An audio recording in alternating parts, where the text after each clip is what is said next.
So I want to do some quick and interesting things that I found about Julian Assange's natal chart. And in astrology, our natal charts are kind of like this blueprint in the sky that kind of gives us our timing.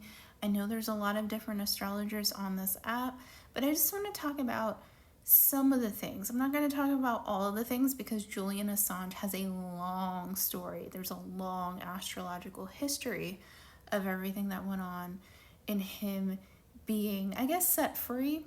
I don't know if this is something where he's being set free. I definitely think that there's a deal going on behind the scenes that we don't know about, but I definitely want to talk about Jupiter and Saturn. So over here, right here, we can see there is something called Saturn on his descendant. So here's Saturn right here, here's his descendant, and then Julian actually has an ascendant in the sign of Sagittarius.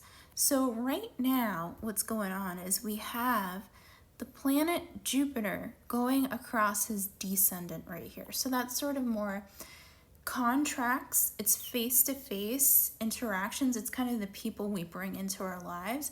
And in this case, Jupiter and Saturn and his descendant are like setting him free of restrictions. Now he has Saturn right here in the sign of Gemini. So there's an exact conjunction to his Saturn from Jupiter, the expander.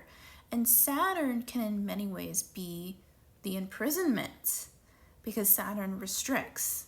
So I think this is a very important Saturn retrograde story because even though Saturn is technically not squaring his Saturn, he's already gone through a Saturn square earlier, even last year, 2023. This is a perfect example of what Jupiter does when outer planets make contact to one another. So we have Jupiter conjunct Saturn, conjunct his descendant, and I love it. And also, he's got on the 12th house side of his ascendant Neptune and his own Jupiter, and on his ascendant, which is Jupiter ruled. So we want to kind of look at certain things. Now his Jupiter is in the sign of Scorpio, but his ascendant overall is ruled by the planet Jupiter. So he's a very Jupiterian person, and then he brings in a lot of Saturnic situations. So Saturn is kind of also like those karmic bonds that we create in our life. It's almost like he came into this life with this very specific purpose. Now, I'm not talking about all the other controversies that are associated with Julian Assange. I'm talking about, WikiLeaks and everything that came out in like 2011, which was also the result of a Uranus and Jupiter conjunction series, which took place between 2010 and 2011. There were 3.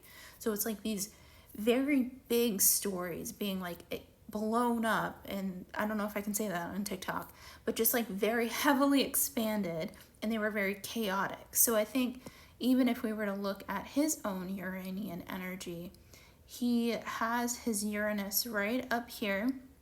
And his Uranus, let me get the exact degree, is 9 degrees of Libra.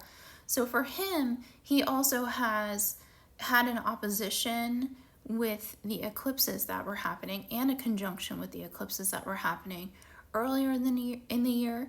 And then he's going to face that in September. And what I keep saying is like all points are going to September for a lot of people when it comes to karmic contracts. I have a ton of videos about Saturn retrograde this week. This is a very big transit.